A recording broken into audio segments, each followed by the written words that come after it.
காலைகளிலே தெய்வாலயத்திலே உங்களை பார்ப்பது மிக சந்தோஷம். மத்தியிலே சரி, மீண்டுமாக நாம் விட்ட பகுதியிலிருந்து மீண்டுமாக இன்னைக்கு தொடர இருக்கிறோம். மகிழ்ச்சிக்கு காரணங்கள் என்ன என்பதை நான் பேசுகிறேன். சங்கீதம் 1ஆம் சங்கீதம் 2ஆம் வசனத்தில் பாக்கியவான் என்ற வார்த்தைக்கு 5 விதமான அர்த்த சொல் இருக்குன்னு சொல்லி நான் சொல்லிக் கொண்டு வர அதை மனசில் வைத்துக் கொள்ளுறேன். சத்திய வேதம் நமக்கு ஒரு அருமையான வாழ்க்கைக்கு வழிகாட்டு. ஆண்டவராக இயேசு கிறிஸ்து நம்முடைய வாழ்க்கைக்கு வழிகாட்டி மட்டுமல்ல, நம்முடைய வாழ்க்கையை ஆசீர்வதித்து நம்ம நடக்க வேண்டிய வழி, நடக்க வேண்டிய பாதை, நமக்கு வேண்டிய நல்ல ஆலோசனைகள் எல்லாம் அவர் நமக்கு தந்து எல்லாம் வேதத்தில் தான் அடங்கி இருக்குது. மலைப்பிரசனத்தின் மூலமாக மனித வாழ்க்கையை பற்றி அற்புதமாக பேசுகிறார் இயேசு. இதெல்லாம் நம்ம படிக்கும் பொழுது ஆண்டவர் மனித மேலே வைத்ததான இந்த நோக்கம், மனித மேலே வைத்த அந்த மெய்யான உண்மையான மாறாத அந்த அன்பு, நம்மளை இந்த உலகத்தில் வைத்து எல்லா விதத்திலும் நாம் ஆசீர்வதிக்கப்பட வேண்டும், அவருடைய பிள்ளைகள் இந்த உலகத்தில் ஆசீர்வாதமாக இருக்க வேண்டும், சாத்தானுடைய வலையில் விழுந்துடக்கூடாது, சிக்கல்ல மாட்டிக்கொள்ளக்கூடாது என்பதற்காக ஆண்டவர் நிறைய காரியங்களை நமக்காக ஆண்டவர் வேதத்தில் எழுதியிருக்கிறாரு. அதிலிருந்து சில காரியத்தை எடுத்து உங்கள் மத்தியிலே நான் செய்தியாக பேசி கொண்டு வருகிறேன்.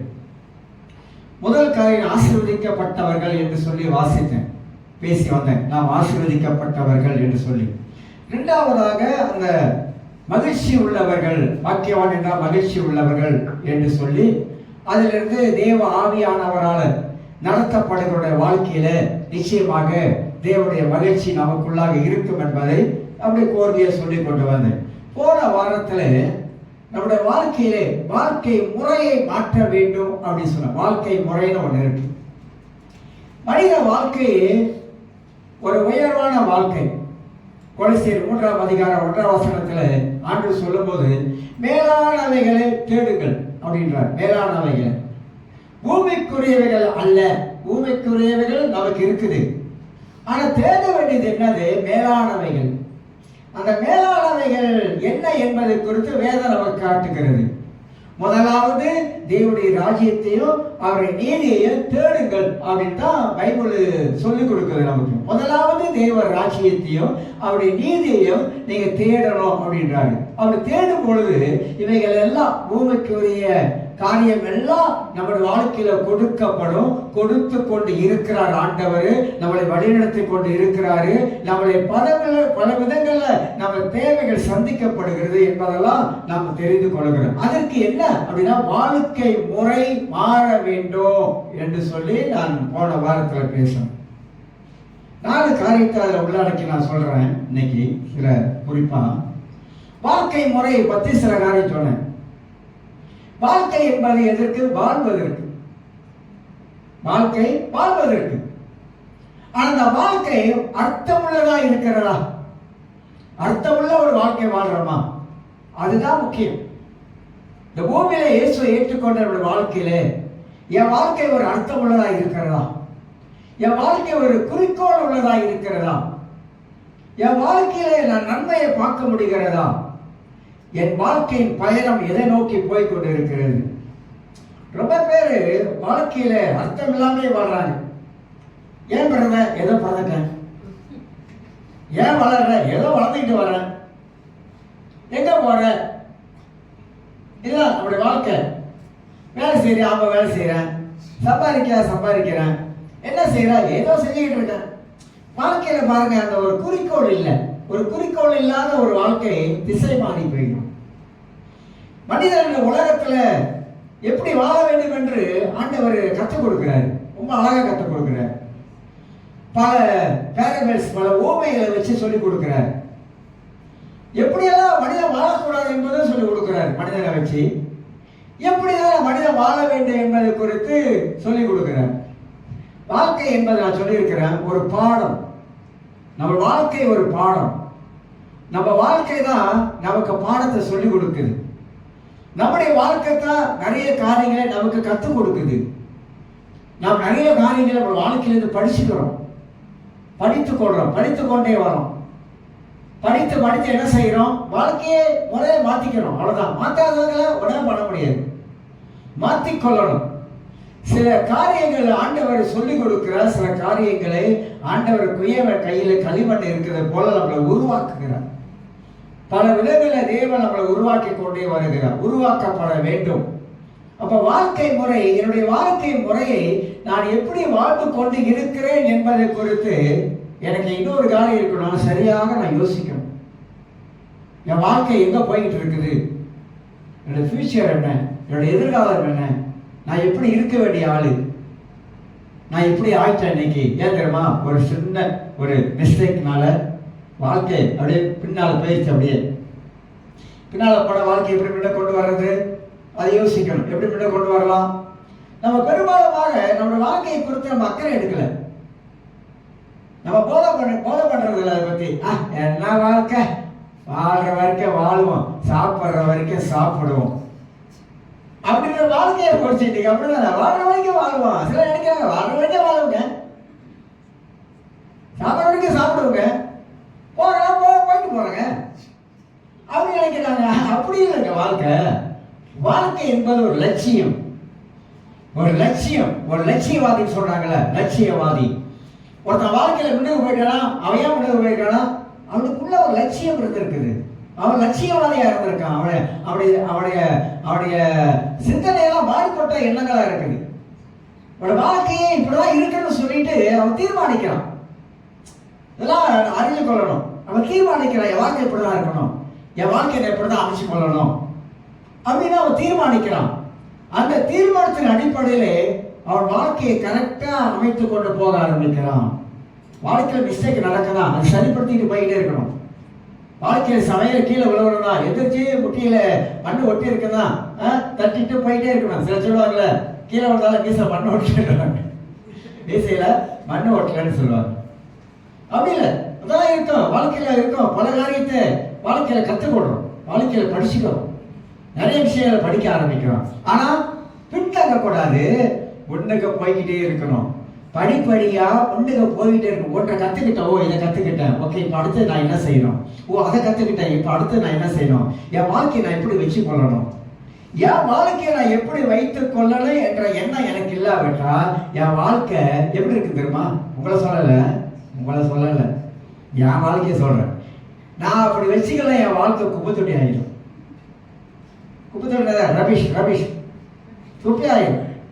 ஏன்னா நானே ஜாதகம் பண்ணாம என் வாழ்க்கைக்கு மேல ஒரு அக்கறை இல்லாம நான் இருக்கிறதுனாலதான் நான் அப்படி ஆகிறேன் என் வாழ்க்கையில. அப்ப தேவன் அப்படி நினைக்கல நம்மள, உங்களை என்னை ஆண்டவர் அப்படி நினைக்கல. உயரமா பார்க்கிறார், மேலா பார்க்கிறார். உன்னதங்களிலே அவரோடு கூட உட்கார்ந்து இருக்கிறோம். உன்னதங்களிலே அப்ப வேத வசனத்துல வாசித்தா அவரோடு கூட உன்னதங்களிலே உட்காருக்கலாம். என்ன அர்த்தம்? ஒரு ராஜாவோட நாட்கால பக்கத்துல நீங்க உட்கார்ந்தீங்கன்னா உங்களுடைய மதிப்பு என்ன? சொல்லுங்க, மதிப்பு என்ன? 4 பேர் உங்களை பார்த்தோம், ராஜாவுடைய நாற்காலி பக்கத்துல ஒரு நாற்காலி போட்டிருக்காங்கன்னா ஒரு விசேஷமான ஆள் தான். முக்கியமான ஒரு நாட்டுடைய பிரதமரோட பக்கத்துல இவர் உட்கார்ந்து இருக்காருன்னா இது சாதாரண ஆள் இல்லை, அப்படிதான் நினைப்பாங்க எல்லாரும். அந்த மாதிரி ஆண்டவர் நம்மளே உன்னதங்களே அவரோடு கூட உட்கார வச்சிருக்கா. இதெல்லாம் நம்ம யோசிக்கணுங்க. நான் எங்க உட்கார்ந்து இருக்கேன் தெரியுமா அப்படின்னு தெரியணும். அந்த உட்கார்ந்து இருக்கிற இடத்தை நம்ம விளங்கி கொண்டா நம்ம யார் என்பதை நாம் அறிந்து கொள்வோம். நான் யார் என்பதை நான் அறிந்து கொள்வேன். என் தேவன் யார் என்பதை அறிந்து கொள்வோம். என் தேவன் எப்படிப்பட்டவர் என்பதை நான் விளங்கிக் கொள்ள முடியும். என் ஆண்டவர் எப்படியெல்லாம் கொண்டு போறார் என்பதை புரிந்து கொள்ளலாம். பைபிள்ல பாருங்க, ஆண்டவர் எப்படியெல்லாம் கொண்டு போயிருக்காரு ஒவ்வொரு மனுஷனையும். அவர் நாம எப்படி கொண்டு போற? சீமானா இருந்திருக்கான். சீமானா என்ன? பணக்காரன், வாழ்ந்து இருக்கிறான். சில தவறு பண்ணானா, ஆனா திருத்திக்கிட்டான். தவறை திருத்தி அவன் தேவனுடைய அந்த விசுவாசத்துல வாழ ஆரம்பித்தான். கடவுளுடைய வார்த்தைக்கு கீழ்ப்படிய ஆரம்பித்தான். ஆண்டவர் அவனை அப்படியே கொண்டு போறார். அப்ப பைபிள்ல ஒவ்வொரு மனிதனுடைய வாழ்க்கையில பல காரியம் நடந்தாலும் தங்க வாழ்க்கையை மாற்றி அமைத்துக் கொண்டாங்க. மாற்றி அமைத்துக் கொண்டு அவங்களுடைய வாழ்க்கையில மேல் நோக்கி போன காரியத்தெல்லாம் பைபிள்ல பார்க்கிறோம். நிறைய விஷயங்களை பைபிள்ல பார்க்கிறோம். ஆக எனக்கு அறிஞர்கள் கால வேளையில உங்களை என்ன உண்டாக்கின படைத்தவர் ரட்சித்த ஆண்டவர் நாம் இந்த உலகத்துல நல்லா இருக்க வேண்டும் என்ற எண்ணத்தோடு தான் அவர் நம்மளை உலகத்துல படைச்சு வச்சிருக்காரு. நாம் நல்லா இருக்கிறோம், ஆசீர்வாதமா இருக்கிறோம், 4 பேருக்கு முன்பதாக ஆசீர்வாதமா இருக்க வேண்டும் என்பதுதான் தேவனுடைய பிரதானமான சித்தம். உலக ஆசீர்வாதம் நமக்கு தேவை, ஆவிக்குரிய ஆசீர்வாதங்கள் தேவை. 2 கலந்த வாழ்க்கை கிறிஸ்தவ வாழ்க்கை. உலகத்திலே நாம ஆசீர்வாதம் இருக்கணும், ஆவிக்குரிய வாழ்க்கையிலும் ஆசீர்வாதமா இருக்கணும். உலக வாழ்க்கையில் ஆசீர்வாதமா இருந்துட்டு ஆவிக்குரிய வாழ்க்கையில போட்ட விட்டுறக்கூடாது. இப்ப ஒரு பெரிய ஒரு கூட்டம் ஒண்ணு ஏற்பாடு செய்யறாங்க. வருகிற இளைய தலைமுறை, வருகிற அடுத்த ஜெனரேஷனை அவங்க எப்படி கடவுளுக்குள்ளாக அவங்கள கொண்டு போறது. அவங்க நல்லா படிக்கணும், நல்லா படித்து அவங்க சிறந்த வேலையில உட்காரணும், அவங்க தேவனை அறிகிற அறிவுக்குள்ளா வரணும். என்ன பயப்படுறாங்க அப்படின்னாக்கா, வருகிற சந்ததியை தேவனை விட்டு போயிடுவாங்களா. அப்படி ஒரு பெரிய ஒரு ஆய்வு நடத்தி ஒரு பெரிய கூட்டம் வைக்கிறாங்க. அதுல எல்லாரும் பங்கெடுக்கிறதுக்கு அது என்ன அவங்க போக்கஸ் பண்றாங்கன்னா, அடுத்த சந்ததியை நாம் எப்படி தேவனுக்குள்ளாகவும் அவருடைய படிப்பு ரீதியிலையோ அவன் எப்படி மேலோங்கி கொண்டு போறதுக்கு என்ன திட்டத்தை வகுக்கலாம், என்ன செய்யலாம், என்ன செஞ்சா அவங்க ஆசீர்வாதமா இருக்க முடியும் இருக்கிற காலங்களில். அப்படிலாம் இன்னைக்கு பல முயற்சிகள் எடுக்கிறாங்க அடுத்த சந்ததிக்கு. ஆனா அடுத்த சந்ததி இப்ப எப்படி இருக்கு, அடுத்த சந்ததி இப்ப எங்க இருக்குது, அடுத்த சந்ததி எங்க போயிட்டு இருக்குது. நல்லா புரிஞ்சுக்கணுங்க. நம்ம பிள்ளைகள் நமக்கு 2 கண்ணு போல. நம்ம பிள்ளைகளை நாம தான் எப்படியாவது ஆண்டவருக்குள்ளாக கொண்டு அவங்கள நல்ல ரீதியில கொண்டு போகணும். பாருங்க, சுஷ்மா சட்டத்துல பச்சை குத்துறவங்க எல்லாத்தையும் பிடிச்சு போட்டோம். பச்சை குத்துற தப்பு. நான் தான் குத்திருக்கேன், எனக்கு பிடிக்க மாட்டான், ஏன்னா அவனுக்கு தெரியும். பச்சை குத்துறவா அப்ப குத்துறதெல்லாம் 19-20 வயசுல அந்த துணிப்பை குத்துறது எல்லாமே. அப்ப இப்ப பச்சை குத்துறது பெரிய கேஸா கொண்டு போய் வச்சிருக்கான், கொண்டு போடுறானுங்க. அதெல்லாம் குத்திருக்காங்களோ விளையாட்டுத்தனமா குத்துறவங்களா இருப்பாங்க தான்.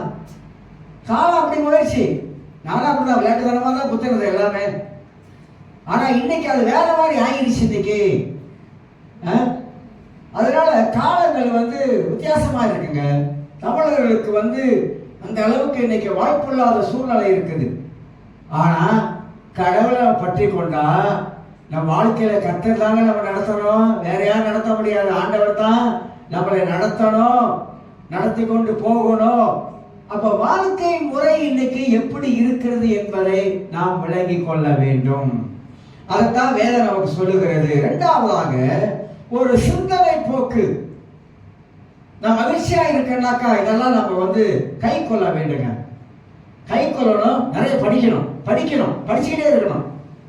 படிக்கிற பிள்ளைங்க படிப்பு நிப்பாடக்கூடாது, படிச்சுக்கிட்டே இருக்கணும். ஏன் படிச்சுக்கிட்டு இருக்கா? படிப்பு நமக்கு அறிவை ஊட்டுகிறது. சும்மா நினைச்சா நம்ம சொல்ல நினைக்கிறாங்க, ஒரு எனக்கு 50 வயசு நத்த படிச்சு ஒருத்தன் பேரை மறந்துட்டான், நல்லவர். யாரு? Saddam Hussein. சதாம் ஹுசேன் தூக்கில் போட போறாங்க, அவனை கொலை சாடிக்கிறான். கடைசி விருப்பம் என்ன? புக்கு கேட்டானா? புக்கு அந்த புக்கு வெளியாயிருக்கு. ஏதோ ஒருத்தர் எழுதுறத படிச்சிருக்கான். சாகர நேரத்தில் அதே மாதிரி தான் அப்போஸ்தலனாகிய பவுல் சாகர நேரம் தீமோத்தேயுக்கு சொல்றாரு, தீமோத்தே நீ என்ன பண்ணு, மாரிக்காலம் வருவதற்கு முன்பதாக, மழைக்காலம் வருவதற்கு முன்பதாக என் புத்தக சூழலை கொண்டு வாப்பான்றார். புத்தக சூழலை கொண்டு வா அப்படின்றார். என்னதுக்கு சாகர உனக்கு என்னதுக்கு புத்தக சூழல்? படிப்பை விடக்கூடாது, புக்கை படிக்கிறத விடக்கூடாது, படிச்சுக்கிட்டே இருக்கணும். வாழ்க்கையில நிறைய பேர் வாழ்க்கையில நான் படிச்சு பார்த்துருக்கேன். நிறைய பேர் கடைசி நேரம் கூட அந்த புஸ்தகத்தை தான் கேட்டிருக்கிறாங்க படிக்கிறதுக்கு. அண்ணாதுரை இந்தியாவில் புஸ்தகம் தான் கேட்டிருக்காங்க. புஸ்தகம் படிப்பு அவ்வளவு முக்கியம். படிப்பு அறிவை வளர்க்குது. படிக்காதவனுக்கு எப்படி அறிவு வளரணும்னு நினைக்கிறீங்க? வர்றதுக்கு வாய்ப்பே இல்லை. காஞ்சி போயிடும். ட்ரையா இருக்கணும். ஆனா ஃப்ரெஷ்ஷா வச்சிருக்கணும். மூளையை ஃப்ரெஷ்ஷா வச்சிருக்கிட்டே இருக்கணும். அப்ப வாழ்க்கை முறை எப்படி வருது? இப்படி வருது. நம்முடைய சிந்தனை செயலாற்றல்கள் எப்படி வருது? சிந்தனை ஆக்கங்கள் எப்படி வருது? எப்படி வந்து கொண்டு இருக்குது? இதெல்லாம் புரிஞ்சுக்கணுங்க. நம்முடைய வாழ்க்கைய, நம்முடைய சிந்தனை செயல்முறைகள் எப்படி இருக்குது? இதை பத்தி நான் நிறைய பேசியிருக்கேன். ஒரு புஸ்தகத்தையே எழுதிக்கிட்டு வந்துட்டு ஒரு 30 பக்கத்துக்கிட்ட நிறைய விஷயங்கள் எழுத எழுத எழுத பைபிள் வசனத்தை எடுக்க, அங்க எடுக்க, இங்க எடுக்க, இந்த சிந்தனைக்குள்ளாக செயல்படுகிற காரியங்கள் அபாரமானது, சக்தி வாய்ந்தது. மனிதன வாழ்க்கையை இதெல்லாம் அடங்கியிருக்கு என்பதை கண்டுபிடிக்கிறோம். நினைக்கிறோம் பின்தங்கிட்டமே, இதெல்லாம் முன்கூட்டியே போய் தெரிஞ்சிருந்தா, படிச்சிருந்தா கொஞ்சம் முன்னுக்கு போயிருக்கலாம். வாழ்க்கை முறை மட்டுமல்ல, எண்ணங்களும் பெரிய மாறுபட்ட ஒரு நிலையில வந்திருக்கலாமே. ஒரு எழுத்தாளர் எழுதுகிறாரு, தன் வாழ்க்கையிலே அவன் அடைய வேண்டிய லட்சியத்தை அடைவதற்காக அவன் முத மாற்றிக்கொண்டதை தன் மனசை தான் மாத்திக்கிட்டான். மைண்டை மாத்தினானா. மைண்டை மாற்ற அவன் அடைய வேண்டிய லட்சியத்தை அவன் அடைய ஆரம்பித்தான். அப்ப எல்லாமே எங்க இருக்குன்னு நினைக்கிறீங்க? சிந்தனை, சிந்திக்கிற காரியங்களிலே சிந்திக்கிற விதங்களை தான் எல்லாமே அடங்கி இருக்குது என்பதை விளங்கிக் கொள்கிறோம். மூன்றாவது, வாழ்க்கையினுடைய ஒழுங்குமுறை. நம்ம வாழ்க்கை, நமக்கு ஒரு டிசிப்ளின் இருக்கணும். காலையில் மணிக்கு எந்திரிக்கிறோம், ஒரு டிசிப்ளின் இருக்கணும். அந்த டிசிப்ளினை விட்டுட்டோம் அப்படின்னாக்கா அவ்வளவுதாங்க. நான் சொல்றேன், பைபிளே இருக்கு. பைபிள் என்ன இருக்கு அப்படின்னாக்கா கணநித்திரை. கணநித்திரை என்ன தெரியுங்களா? 4 வேளை தண்ணி எடுத்து மேலே ஊத்துனா கூட அவனுக்கு தண்ணி மேலே ஊத்திருக்கான்னு தெரியாது. அந்த விதமான அயர்ந்த நித்திரை, ஆழமான டீப்பான தூக்கம். தூக்கத்தில் வயிறுவாரு தட்டி எழுப்பினாலும் எந்திரிக்காத அளவுக்கு தூக்கம் வேணும். 8 hours தூக்கம் வேணும். அதுக்கு மிஞ்சி தூங்கக்கூடாது. அதிகமா தூங்கணும், சோம்பத்தனம் உண்டாகிறோம். காலையிலேயும் தூங்குறது. காலை எத்தனை மணிக்கு எந்திரிக்கிறோம்? சேர்ச்சிக்கு வரத்துக்கு முன்னாடி எத்தனை மணிக்கு எந்திரிக்கிறோம்? சொல்லுங்க. எத்தனை மணிக்கு காலையில் எந்திரிச்சு சேர்ச்சிக்கு ஓடணும் முடியாது இல்லையே. இன்னும் கொஞ்சம் படுப்போம், இன்னும் கொஞ்சம் மணியை பார்க்கறது, கரெக்டா மணியை பார்க்கறது. மணி இப்பத்தான் 7, சேர்ச்சி 9:30 மணிக்கு, இன்னும் 1 மணி நேரம் படுப்போம் அப்படின்னு போர்வை நீட்டா எடுத்துக்கிறது. அப்புறம் 8 மணி வந்த உடனே இப்பதான் 8, 9:30 மணிக்கு தான் ஆராதனை, இன்னும் ஒரு 10 நிமிஷம் படுப்போம் அப்படியே ஒரு 10 நிமிஷம் அப்படியே படுக்கிறது. அப்புறம் முடிச்சு பார்க்கறது. இதுதான் நம்முடைய வாழ்க்கைப்படோடு. இப்படியே பார்த்து மணி 9:30 அவன் தடப்படா எந்திரிச்சு அப்புறம் அரைய நேரம் குளிச்சுட்டு முடியாது. வாழ்க்கையில ஒரு டிசிப்ளின் இல்லை. அதனால தான் வாரத்துல ஒரு நாள், ஆமா, ஓய்வு நாள். எங்க? பரிசுத்த ஓய்வு நாள். ஆலயத்துக்கு வர வேண்டாம். திங்கட்கிழமை சனிக்கிழமைக்கு நல்லா படுத்து தூங்குங்க. யாரா டிஸ்டர்ப் பண்றமா? ஒன்னும் டிஸ்டர்ப் பண்ணல. ஆனா ஞாயிற்றுக்கிழமை வரும்பொழுது நமக்கு என்ன பண்ணுது அப்படின்னாக்கா கொஞ்சம் தூங்குவோம் தூங்கிடும். சில வேலைகள்ல தூக்கம் தாங்க மனுஷ வாழ்க்கையில பொழப்ப கெடுக்குது. சோம்பல்தனம் வாழ்க்கையில முன்னேற விடாது. பைபிள்ல நீதிமொழிகள நிறைய வார்த்தை இருக்குது. நிறைய வார்த்தை. உழைக்கிறதுல சுறுப்பு இருக்கணும். வாழ்க்கையில உழைக்கிறதுல சுறுசுறுப்பு இருக்கணும். உழைக்கிறதுல மனிதன் முன்னேற வேண்டும், அந்த எண்ணம் இருக்கணும் வாழ்க்கையில. அப்ப இந்த வாழ்க்கை முறைய நம்ம அந்த வாழ்க்கையுடைய ஒழுங்குமுறையை அமைக்கணும். இப்படிதான் ஒரு டிசிப்ளின் வகுத்து வச்சுக்கொள்ளணும். காலை எந்திரிச்சிடணும், பைபிள் படிக்கணும், காலை எந்திரிக்கணும், ஜெபம் பண்ணணும், கொஞ்ச நேரம் ஜெபம் பண்ணணும், கொஞ்ச நேரம் பைபிள் வாசிக்கணும். இதெல்லாம் ஒரு வாழ்க்கை முறை. ஸ்கூலுக்கு போறாங்க பிள்ளைங்க, எல்லாம் போறாங்க, டியூஷனுக்கு அனுப்பணும். ஏன்? அவன் படிச்சு வாழ்க்கையில முன்னேறத்துக்கு வர்றதுக்கு அதெல்லாம் ஒரு வழி. அது மாதிரி தான் நம்முடைய ஆவிக்குரிய வாழ்க்கையில நான் முன்னேறி வரணும் அப்படின்னா இந்த சனியை சாத்தால் நம்மளை எதிர்க்காம நம்ம தாக்காம இருக்கிறன்னா நம்மளை சுத்தியே நம்ம ஒரு வேலியை போடணுங்க. சாதாரண இல்லை. இந்த ஆவிக்குரிய யுத்தம் ஒன்று இருக்கு. ஸ்பிரிச்சுவல் வார்ஃபேர்னு சொல்றோம்ல, ஆவிக்குரிய யுத்தம். இதை பத்தி கிறிஸ்தவர்களுக்கு ரொம்ப ரொம்ப தெரியாது. அது ஒரு பாடம் பைபிள் ஸ்கூல்ல படிச்சு கொடுப்போம். இந்த ஆவிக்குரிய யுத்தத்துல பல ரகசியம் அடங்கி இருக்குது. அந்த ஆவிக்குரிய யுத்தத்தை நீங்கள் நான் செய்யாவிட்டா இந்த பிசாசு சாதாரணமான ஆள் அல்ல. அவன் நம்முடைய வாழ்க்கையை சூறையாடிடுவான், நம்முடைய வாழ்க்கையை வேட்டையாடிடுவான், நம்முடைய வாழ்க்கைக்குள்ளாக பல காரியம் செய்ய ஆரம்பிச்சிருவான். அதெல்லாம் நம்ம புரிந்து கொள்ளணும் நம்முடைய கிறிஸ்துவ வாழ்க்கையில.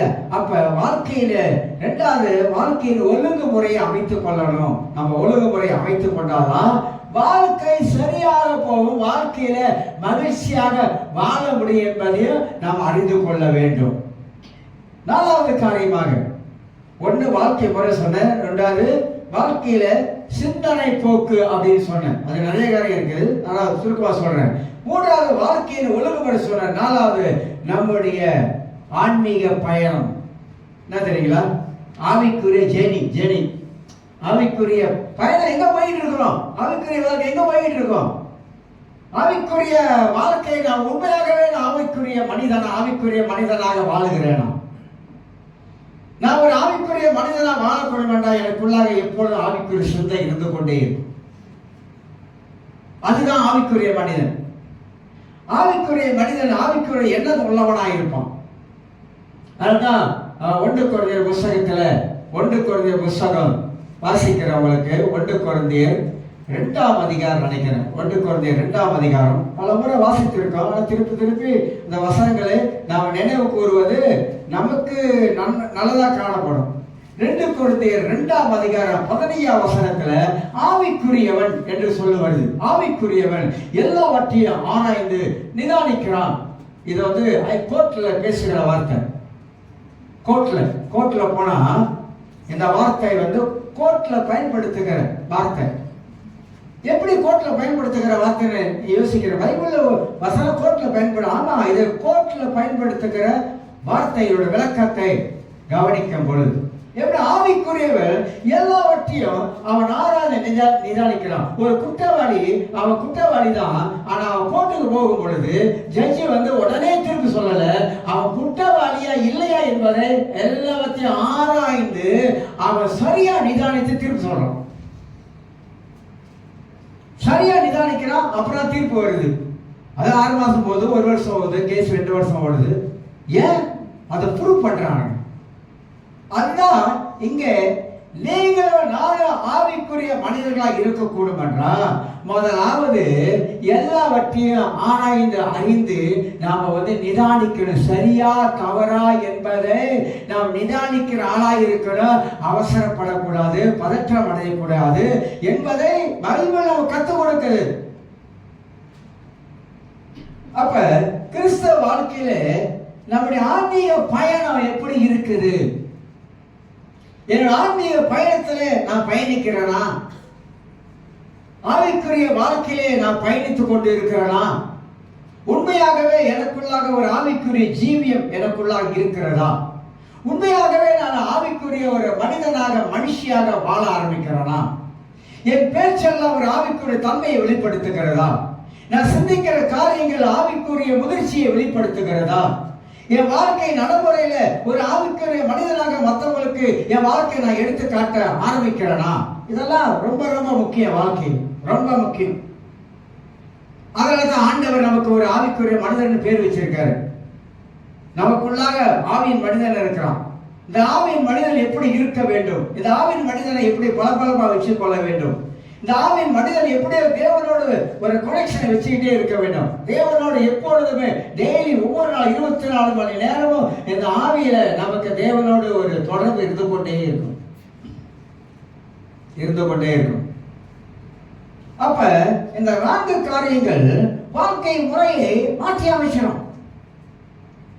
அப்ப நம்ம வாழுகிற வாழ்க்கை நமக்கே தெரியும். நான் சரியான பாதையில தான் போயிட்டு இருக்கிறேன், சரியான வழியில தான் போயிட்டு இருக்கிறேன். காயின் வழி இல்லை, காயினுடைய பாதை அல்ல.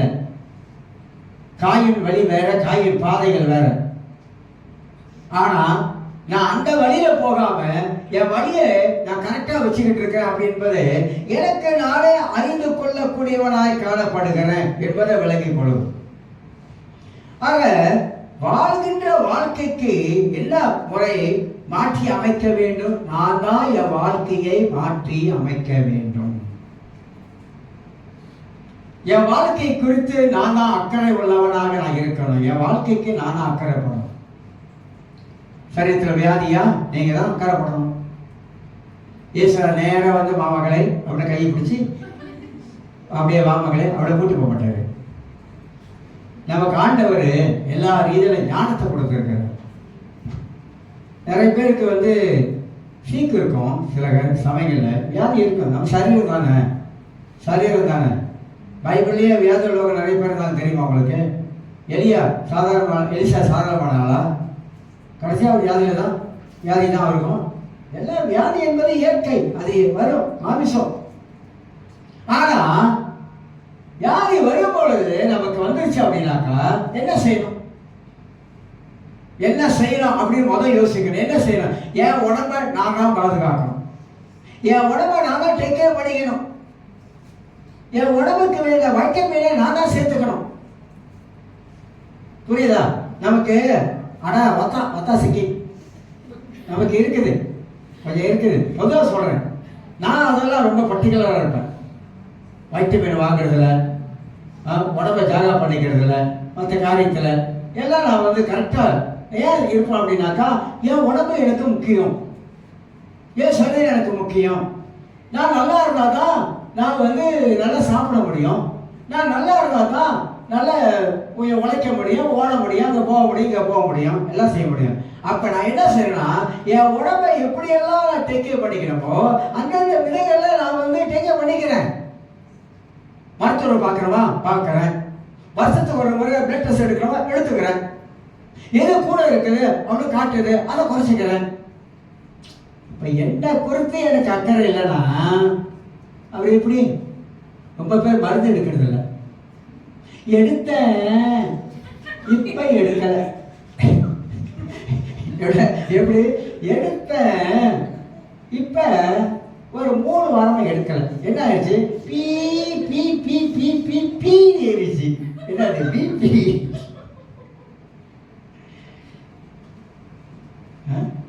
நம்ம தானே. ஏன் 3 வாரம் ஏன் எடுக்கல? அப்படியா நாட்டு மேல அவங்களுக்கு அவ்வளோ அக்கறை எடுத்து இரவு பகல நாட்டுக்காக வாழ்க்கிறீங்க, நாட்டுக்காக வேலை செய்றீங்க? இல்லைங்க, இல்லை மறந்துட்டேன். அந்த சாக்கெல்லாம் வரும்பாடு, மறந்துட்டேன். எத்தனை நாளைக்கு? 3 வாரத்துக்கு மறந்துட்டு உட்காந்துருக்கீங்க? சொல்லுங்க பார்க்கலாம். அக்கறை உள்ளவங்க மருந்த ஒரு பெட்டி வாங்கி போட்டு வச்சுக்குவாங்க. வச்சுட்டு காலையில் எழுந்திரிச்சோடனே பசி ஆகிட்டு சாப்பிடணும் அப்படின்னு அது முதல்ல வேலை செய்வாங்க. அக்கறை பார்த்துக்கலாம், நாளைக்கு பார்த்துக்கலாம், நாளைக்கு பார்த்துக்கலாம். அப்புறம் மணி அடிக்கும் போது அப்போ தெரியும். அப்புறம் ஓடுறது. நிறைய பேர் நம்ம மட்டும் இல்லைங்க, உலகத்தில் நான் பார்க்குற மலேசியாவில் என்னத்தில் அவனுக்கு இப்படி ஆச்சுன்னா, இல்லைங்க மருந்து எடுக்க விட்டுட்டேன் அதனால இப்படி ஆயிடுச்சு. இப்போ கேர்லெஸ்னஸ். நம்ம உடலை நாமளே பார்க்கக்கூடிய அளவுக்கு நாம் இல்லாதனால தான் பல விதமான சரீரத்தில் பல காரியத்தை உண்டாக்கி கொள்றோம். அப்ப நம்ம செய்யற தவறு தானே. இதை கடவுள் மேல எங்கேயா குற்றம் இருக்கா? இல்லவே இல்லைங்க. நம்ம செய்யற தவறுகள் இதெல்லாம் வந்து அதனால வாழ்கின்ற வாழ்க்கை முறையை மாற்றி அமைக்க வேண்டியது நம்மளுடைய வாழ்க்கை. நம்ம உடலை நாம தான் பாதுகாக்கணும், நம்ம உடலை நாம தான் கட்டி காக்கணும். இதெல்லாம் பைபிளே கற்றுக் கொடுக்குதுங்க. இயேசு ஒரு இடத்துல சொல்றாரு,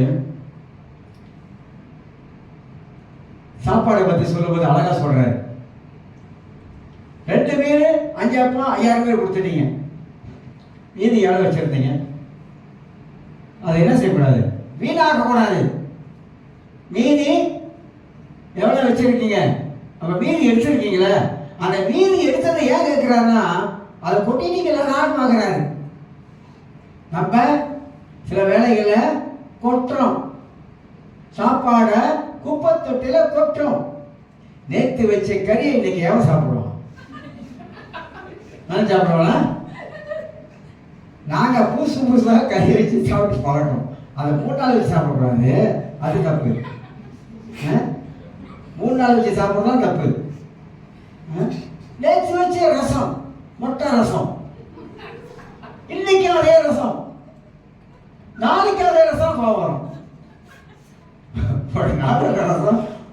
ஒரு நாள் நிப்பாட்டிக்கலாம், மறுநாள் கூட அது போயிடக்கூடாது. கறியை வேணால் மறுநாள் வச்சுக்கலாம், அப்படிதாங்க. ஆனால் நம்ம என்ன பண்ணுறோம், அப்படியே எடுத்து குப்பை தொட்டியில் அப்படியே கொட்டிடும். இல்லை நம்ம தாங்க, வேற ஒன்றும் இல்லை, நம்ம கிட்ட தான் எல்லாமே இருக்குது. நம்ம செய்ய வேண்டியது நம்ம கரெக்டாக செய்யாதனால தான் நம்முடைய வாழ்க்கை இப்படி பல விதங்கள்ல நம்முடைய வாழ்க்கை இப்படி ஆகிறது. அப்ப வாழ்க்கையே முறையே எல்லா ரீதியிலும் நாம் சரியாக மாற்றி அமைத்து கொண்டு நீங்க வாழ ஆரம்பிச்சீங்கன்னா அந்த வாழ்க்கை தான் மகிழ்ச்சியான வாழ்க்கை, மகிழ்ச்சி சந்தோஷமான வாழ்க்கை. அப்படி வாழ நம்ம வாழ்க்கையில பழக வேணும். எப்படி வாழ்க்கை முறையை மாற்றி அமைப்பது, எப்படி மாற்றி அமைக்கிறது, எப்படி அமைக்கலாம்? வாழ்க்கை முறையை மாற்றி அமைக்க முடியாதவெல்லாம் இல்லைங்க. வாழ்க்கை முறையை வாழ்கிற வாழ்க்கையை நம்மளால மாற்றி அமைத்துக் கொள்ள முடியும். அதுக்கு 2 காரணம் சொல்றேன். நீ எதை அதிகமாக கேட்கிறாய், காதுல அதிகமா எதை நீ கேட்டுக்கொண்டு இருக்கிறாய் என்பதை பொறுத்து தான் நம்முடைய வாழ்க்கையின் எதிர்காலம் இருக்குது. நான் எதை அதிகமா கேட்கிறேன், எதை அதிகமா யோசிக்கிறேன், எதை அதிகமா சிந்திக்கிறேன்? எல்லா பாச நான் எதையுமே யோசிக்கிறது இல்லை, அவ்வளோயா, எதையுமே சிந்திக்கிறது இல்லை. எதிர்காலம் அதை எதிர்காலம் எவனுக்கு வேணும்? எதிர்காலம் அப்படின்னா அதே வேணும். இந்த மாதிரி ஆளாம் பார்த்துருக்கீங்களா? எதிர்காலமே இல்லாத வாழ்நாளெல்லாம் இருக்காங்க. ஏன்னா அவங்களுக்குள்ளாக அப்படியேப்பட்டதான ஒரு காரியமே இல்லாமல் போயிருச்சு. ஏன்னா அதை குறித்து அதிகமாக அவங்க கேட்கறது இல்லை, நல்ல வார்த்தைகளை அவங்க வாழ்க்கையில கேட்கறது இல்லை. வாழ்க்கைனா இதுதான், இப்படிதான் நான் இருக்கணும் அப்படின்றதால என்ன இல்லை அவங்க வாழ்க்கை. ஏதோ சம்பாதிக்கிறேன், ஏதோ வாழ்றேன், ஏதோ போறேன். திடீர்னு போயிட்டு மனைவி பிள்ளைகள் யார் பாப்பா, யாரையா பார்த்துட்டு போட்டோம், நான் தான் போயிட்டேன், நீ யார் பார்த்தாலும் யார் பார்த்தாலும் எனக்கு நிறைய பேர் அப்படி இருக்காங்க. திடீர்னு போயிட்டாக்கா அடுத்தது யாருப்பா, அதெல்லாம் அக்கறை இல்லாத ஆட்கள் இருக்காங்க உலகத்துல. எவ்வளவு பேர் நம்ம உலகத்துல பார்க்க கேள்விப்படுறோம். ஐயோ போயிட்டாரு, போனாரு, ஏதாவது வச்சுட்டு போனாரா? ஒண்ணுமே இல்லை. கேட்கறதானே, கேள்விப்படுறதானே. அப்ப என்ன அர்த்தம்? எதிர்காலத்தை நினைக்காத ஆட்கள். வீட்டுல மனைவி பிள்ளைகள் இருக்காங்க, அம்போடு விட்டு போயிடக்கூடாது அப்படின்னு யோசிக்காத ஆளுங்க. இவங்களாம் சீனா கோயிலா அப்படின்வாங்க. சிஞ்சாயிலா சீனா கோயிலான்னு சீன போற ஆளுங்க.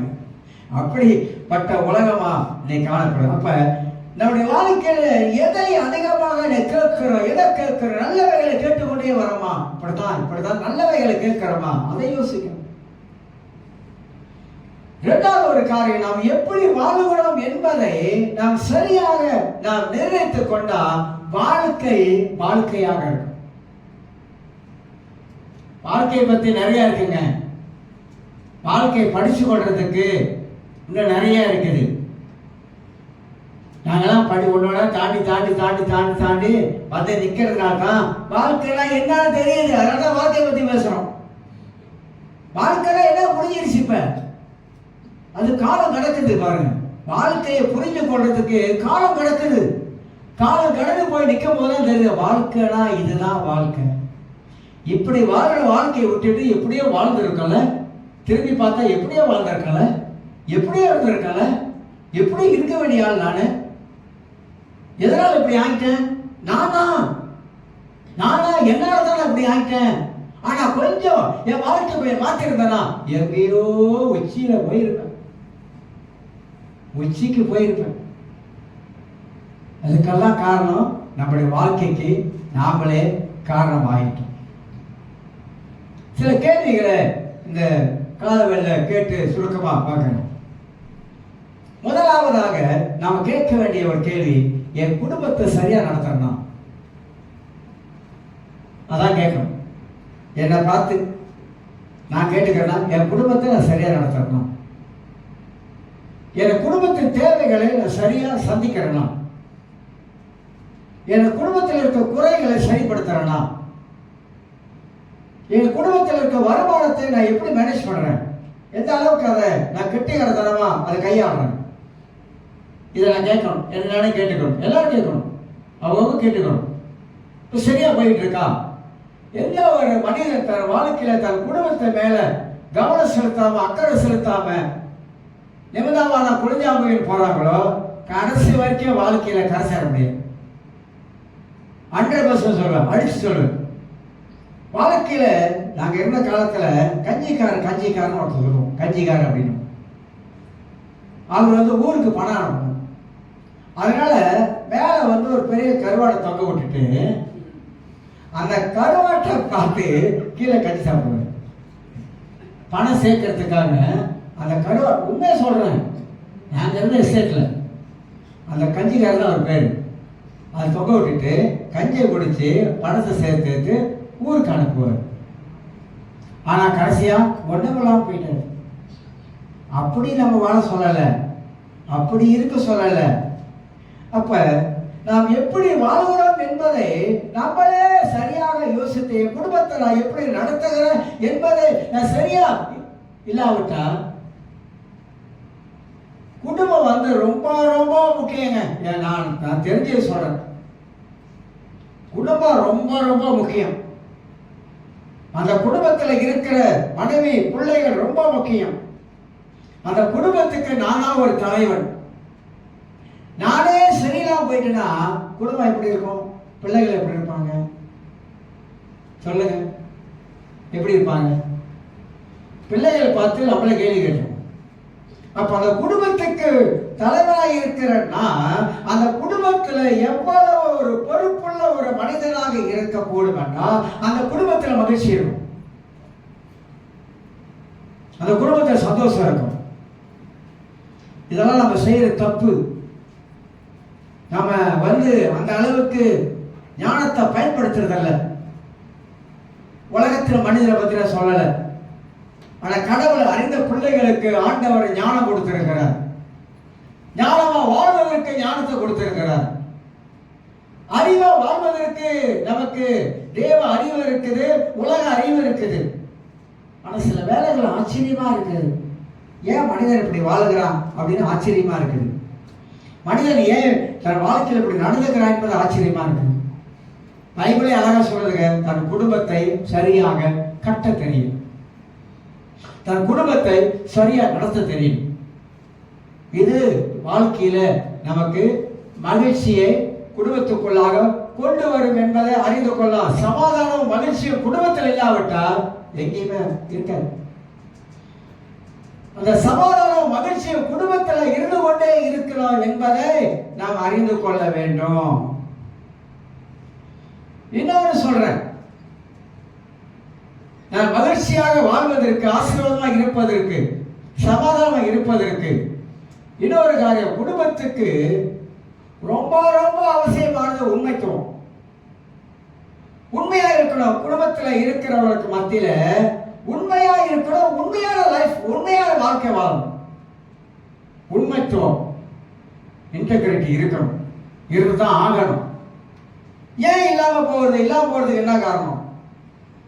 ரெண்டு பேரும் சொல்றேன், கணவன் அப்படி சொல்றேன், மனைவி அப்படி சொல்றேன், ரெண்டு பேரும் சொல்றேன். அதில் தான் நம்முடைய வாழ்க்கை, வெளிப்படையான வாழ்க்கை அங்க இருக்குது. டிரான்ஸ்பர்னா இருக்கணுமா இல்லையா? கணவன் மனைவி ரெண்டு பேரும் டிரான்ஸ்பர்னா இருக்காங்க, வெளிப்படையா இருக்காங்க, மகிழ்ச்சியா இருக்காங்க, சந்தோஷமா இருக்காங்க. இதெல்லாம் குடும்பத்துக்குள்ள இருக்க வேண்டிய முக்கியமான காரியங்கள். அதனால்தான் பிசாசு வந்து குடும்பத்துக்குள்ளாக கை வைக்கிறான், குடும்பத்தை எப்படியாவது உடைக்க நினைக்கிறான். ஏன்னா அவன் உடைக்கிறதுல கெட்டிக்காரன், சபை உடைக்கிறதுல அவன் கெட்டிக்காரன், குடும்பத்தை உடைக்கிறதுல கெட்டிக்காரன். பல விதங்களில் பிசாசா வந்து இந்த காரியங்களை செயல்பட்டு கொண்டு வரான். ஆனா நாம் சரியாக நாம் யோசித்தால், நாம் சரியாக சிந்திக்க ஆரம்பித்தால் நாம் இதெல்லாம் தடுக்க முடியும், இதெல்லாம் ஒரு வேலி போட முடியும். ஆண்டவர் பார்த்து நம்ம கிட்ட ஆண்டவர் கேட்கிற கேள்வி என்னன்னாக்கா, இந்த உலகத்துல நம்மளை ஆண்டவர் படிச்சு வச்சிருக்கிறாரு, ரட்சிப்பை கொடுத்திருக்கிறாரு, வாழ வேண்டிய வாழ்க்கை முறையை சொல்லி கொடுத்திருக்காரு. ஏன் வாழ மாட்டோம்? ஏன் அப்படி வாழ மாட்டோம்? எதனால அப்படி வாழாம இருக்கிறதுக்கு என்ன காரணம்? யோசிச்சு பாருங்க. ஏன் அப்படி வாழாம இருக்கிறதுக்கு என்ன காரணம்? நாம தான் இதுக்கு காரணமா அமைகிறோம். அதனால எனக்கு அருமையானவர்களே, வாழ்க்கை முறையை நாம் மாற்றி அமைக்க வேண்டும் என்பதை தேவன் விரும்புகிறார். நம்முடைய எண்ணங்களில் சிந்தனைகளில் மாற்றி அமையுங்கள். வாழ்க்கையில சந்தோஷமாக வாழ்வதற்கு, வாழ்க்கையில மகிழ்ச்சியாய் வாழ்வதற்கு தேவனோட நடக்க ஆரம்பிங்க. தேவ பக்திக்குரிய காரியங்களை தேட ஆரம்பிங்க. இதெல்லாம் செய்ய ஆரம்பித்தால் நிச்சயமா நம்ம வாழ்க்கையில ஆண்டவர் ஆசீர்வாதத்தின் மேல் ஆசீர்வாதம் வைத்திருக்கிறார். இன்னொரு காரியத்தை சொல்லி முடிக்கணும். மனித வாழ்க்கையை மாற்றக்கூடிய 3 காரியம் இருக்குது. 3 காரியம் மனித வாழ்க்கையை மாற்றக்கூடிய 3 காரியம். இப்ப நாமே சொல்லி ஒரு மனிதன் மாற முடியாது, அது வேஸ்ட். மாறுகிறவங்க மாறுவாங்க, மாற முடியாதவங்க மைண்ட்ல செட் பண்ணிட்டாங்க, இவர் என்ன சொல்றது நான் என்ன கேட்கறது. எனக்கு ஆலோசனைக்கு இடம் இல்லாம போயிருச்சு, அறிவுரைக்கு இடம் இல்லாம போயிருச்சு, புத்திமதிக்கு இடம் இல்லாம போயிருச்சு. ஆனா பைபிளை வாசிக்க நீதிமொழிகள்ல புத்திமதியை தள்ளி விடுகிறவன், அறிவை தள்ளி விடுகிற மனிதன் அவர் நல்லா இருக்கிறவான்னு நினைக்கிற பைபிள் சொல்றதா? இல்ல இல்ல. 3 காரியங்களை நாம் வாழ்க்கையில நாம் அறிந்து கொள்ள வேண்டும். ஒன்று, உங்களுக்கு எனக்கும் ஆண்டவர் திறமையை கொடுத்திருக்கார். திறமை சிலருக்கு பாருங்க நல்ல திறமை இருக்கும், குடும்பத்தை அற்புதமா கட்டி காத்து கொண்டு வர்றதுக்கு திறமை இருக்கும். அந்த திறமையை பயன்படுத்தலாம். ஆண்களுக்கு சில வேளைகள் திறமை இருக்காது, பெண்களுக்கு இருக்கும். ஒரு ஆள் அப்படி இருந்தாலும் ஒரு ஆள் இப்படி இருப்பாங்க வீட்டுல. அப்ப அப்படி இருக்கும் பொழுது திறமை இல்லாத ஆணு திறமை உள்ள மனைவியோட இணைஞ்சுக்கணும்.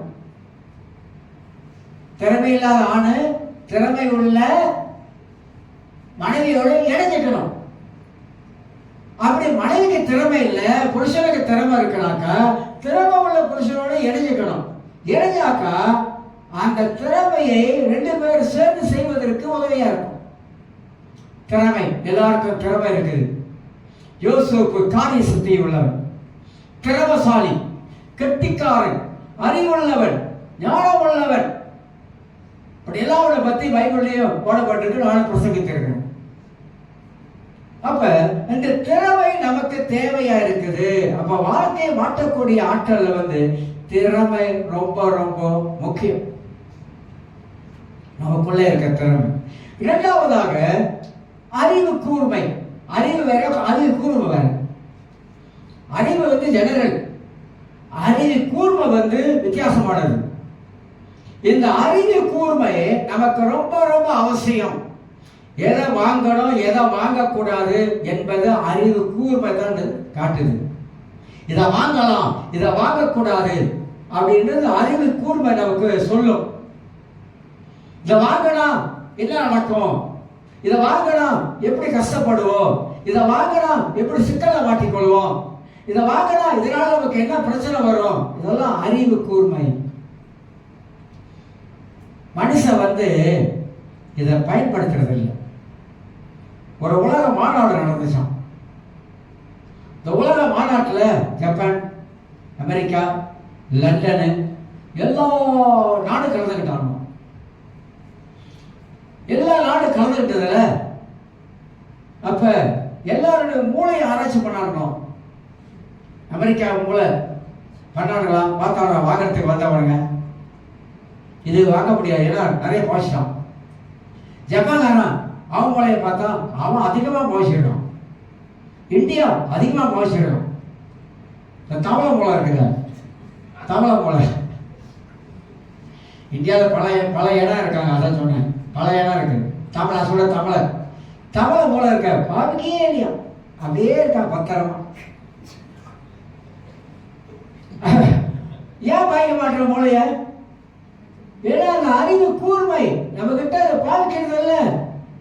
அதனால தான் நம்ம சரியான சில வேலை சிக்கலை மாட்டிக்கிட்டு உட்காந்துருக்கணும். யோசிக்கிறது இல்லை, நல்லா யோசிக்கிறத, ஒரு முறைக்கு 10 முறை யோசிக்கிறது இல்லை.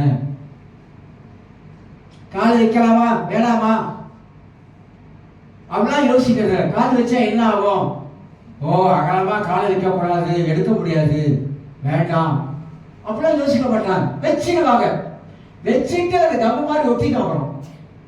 அவர் எடுக்கும் போது எல்லாம் பேத்திக்கிட்டு வரும், காலில் உள்ள சதையெல்லாம் பேத்திக்கிட்டு வரும். ஏன் கூர்மை, அறிவு கூர்மை. மனிதனுக்கு அறிவு கூர்மை பைபிள்லேயே இருக்குங்க. ஆண்டவர் சொல்லி கொடுக்கிறார், கற்றுக் கொடுக்கிறார். மூன்றாவது காரியமாக சரியாக நம்முடைய வாழ்க்கையை சிந்தித்து செயல்படுத்தக்கூடிய ஒரு காரியம். அடிக்கடி இந்த வார்த்தையை சொல்லிட்டு வரேன். ஏன் சரியாக சிந்திக்கணும் அப்படின்னாக்கா, அதுதான் பைபிள் கற்றுக் கொடுக்குது, வசனங்கள் கற்றுக் கொடுக்குது. நல்லா யோசி, நல்ல சிந்தனை பண்ணு, 2 பேரும் கலந்து பேசுங்க. வேண்டாம் எல்லாம் போடுங்க. யாராவது குடும்பத்தில் பட்ஜெட் போட்டிருக்கீங்களா? பட்ஜெட் ஒரு மாசத்துக்கு இவ்வளவுதான் எங்க வீட்டில் செலவு நாங்க பார்க்கணும், இதுக்கு மேல தாண்டக்கூடாது, தாண்டினாக்கா எங்களுக்கு பிரச்சனை ஆயிரும். ஒரு வருமானத்துல உங்க குடும்பத்துக்கு வேண்டிய அந்த வருமானத்தை நீங்க பட்ஜெட் போடுற ஒரு ஆளா இருந்தா கட்டிக்காரங்க. நீங்க கட்டிக்காரங்க. ஏன்னா உங்களுக்கு தெரியுது இந்த பட்ஜெட் தாண்டினாக்கா நமக்கு பிரச்சனையா இருக்கும். சில வேலையில சில காரியம் வந்துடும், அதை எப்படி சமாளிக்கலாம் அப்படின்னு தெரியும். இதெல்லாம் நம்முடைய வாழ்க்கையில செய்யறாங்க. கிறிஸ்தவர்கள் ஆசீர்வாதமா மகிழ்ச்சியா இருக்குன்னாக்கா இதெல்லாம் நம்முடைய வாழ்க்கையில செய்யாவிட்டா, கடைக்கு போற சாப்பிடுங்க வேணாம்னு சொல்ல, எல்லாம் நல்லதுதான். எப்பயாவது நாட்டுக்கு போற சாப்பிட நல்லதுதான். நீங்க ஒரு மாசத்துல ஒரு 5 முறை கடைக்கு போயிட்டீங்கன்னு வச்சுங்க, ஒரு முறைக்கு ஒரு 200 வழி சாப்பிட்டீங்க, 5 முறைக்கு 1000 வழி ஆச்சு. அப்படியா? ஏன் மாசத்துல ஒரு முறை சாப்பிட பார்த்தாதா? அதை 800 வழி மிச்சம் பண்ணலாம். சொல்லுங்க, ஒரு மாசத்துல கடைக்கு எத்தனை முறை போய் சாப்பிட்டா எவ்வளவு காசு வருதுன்னு கணக்கு பண்ணிருக்கீங்களா? கணக்கு பண்ணணுங்க. அதுக்கு நான் சாப்பிட வேணாம்னு சொல்லல. ஒரு ஆசை வந்துடுச்சு, ஓகே போங்க, நீங்க வந்து சாப்பிட்டு வாங்க. ஆனா அதே ஒரு மாசத்துல வழக்கமா வச்சுக்கிட்டீங்கன்னா, சிலருக்கு பாருங்க, கடை சாப்பாடு இல்லைனாக்கா தூக்கம் வராது. கடையில சாப்பிட்டாதான். வீட்டுல சமைச்சா இல்ல கடைக்கு போகலாம். ஏன் வீட்டுல சமைச்சா முடியல, இப்ப கடைக்கு போ, எப்பயாவது மாசத்துல ஒரு டீ போய் சாப்பிடுவா போதும். இதெல்லாம் நம்மளோட வாழ்க்கையில நம்ம கணக்கு பண்ணாம நம்ம செய்யறதுனால தான் என்ன ஆயிடுது, கையில வாங்கினா பையில போட்ட காசு போன இடம் தெரியல. 4 காசு சேர்த்து வைக்க முடியல. 4 காசு சேர்த்து வைக்க முடியாதனால ஏன் கடனால ஓடி கொடுத்துட்டு வரோம். நிறைய விஷயத்துல நம்ம ஆண்டவர் நல்லா இருக்குதான் சொல்றாரு, ஆனா வெண்ணுக்கு தகுந்த வீக்கா இருக்குன்னு சொல்றாரு. ஏன் அழகா சொல்றாருங்க, ஒரு கட்டடத்தை கட்டுவதற்கு முன்பதாக கணக்கு பாருங்க. தெரியுமா? பைபிள்ல மத்திய புத்தகத்துல ஒரு கட்டடத்தை கட்ட போற, வீட்டை கட்ட போற, முதல்ல கணக்கு பாரு, எவ்வளவு வருது, கையில எவ்வளவு வச்சிருக்க. இவ்வளவு ஞானமா சொல்றாரு தெரியுங்களா? கையில எவ்வளவு 30,000 வெள்ளி வச்சுக்கிட்டு 1 லட்சம் வெள்ளிக்கு வீட்டை கட்ட போறேன், மிச்சம் 70,000 வெள்ளி எங்க தேவை? அழகா சொல்றாருங்க. அப்ப நம்ம என்ன சொல்றோம்? கடவுள் பார்த்துக்கோங்க, கடவுள் பார்த்துக்கோங்க. கடவுள் சொல்லிட்டாருயா, ஆண்டவர் சொல்லிட்டாரு, கணக்கு பாரியா, கணக்கு பாருன்றாரு. அப்ப கணக்கு பார்க்காம என்ன பண்றோம்? நம்ம ஒண்ணு செஞ்சிடறோம், அப்புறம் போய் என்ன பண்ணுவோம்? அதை மாட்டிக்கிட்டு முழிப்போம். அப்படிப்பட்ட ஒரு வாழ்க்கையை நம்ம செஞ்சமாக்கா மகிழ்ச்சி போயிடும், சந்தோஷம் போயிடும். குடும்பத்துல கலகலப்பு வராது, கொலகலப்பு வந்துடும், கைகலப்பு வந்துடும், அடிதடி வந்துடும். ஒருத்தருக்கு ஒருத்தர் என்ன எரிஞ்சு விட ஆரம்பிச்சிருவாங்க.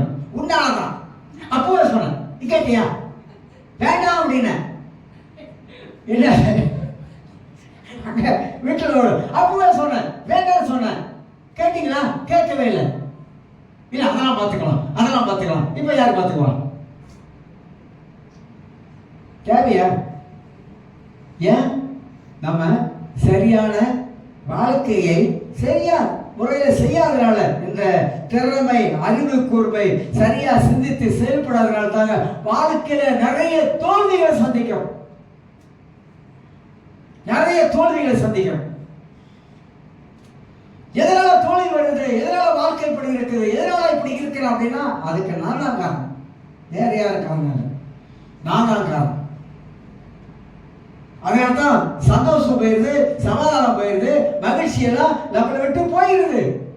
அப்ப நான் வாழுகிற வாழ்க்கை முறை மாற்றம், சரிப்படுத்தணும்.